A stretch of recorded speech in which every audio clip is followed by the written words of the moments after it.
Hi there YouTube, I'm Jackie Thomas Teague from Bloom Property Management in Wellington, New Zealand, and I've just come fresh from a seminar this morning on teaching landlords how to survive the coming downturn, and I want to share some of those tips with you today.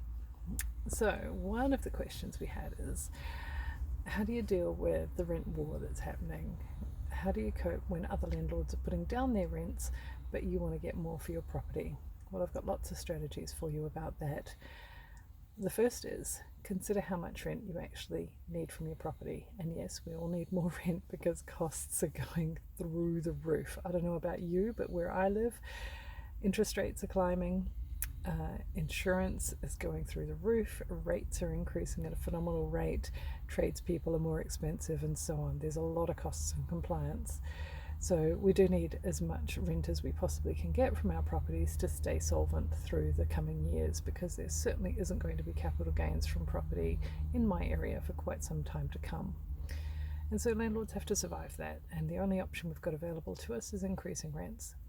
But in a downturn, it's really hard to increase rent because everyone wants a tenant and their tenants are hard to find. They're finding it tough, so you'll get more people living in the same house, meaning that there's less people looking for properties in general.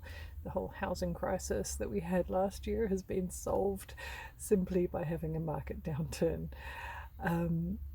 So a number of factors. It's not quite that simple, of course. But look, here's something to consider.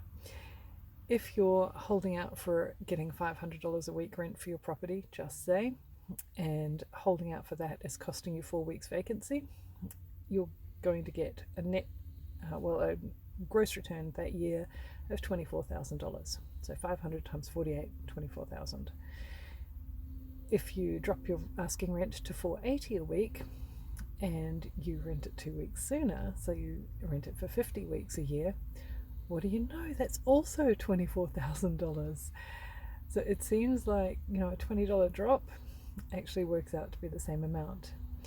An interesting thing though is if you drop it even further to $465 for, say, a sitting tenant that you don't want to have leave, that's indicated that they're struggling through hard times and they perhaps need to move somewhere cheaper, you will get full-time occupancy if you keep that tenant at $465, and guess what the rent is? It's $24,180. So you actually make $180 more by not having any vacancy, even though your weekly rent is a lot less. So that's one strategy to maximize your rentals.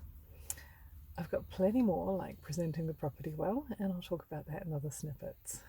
I'm Jackie Thomas Teague from Bloom Property Management. Follow me for more tips.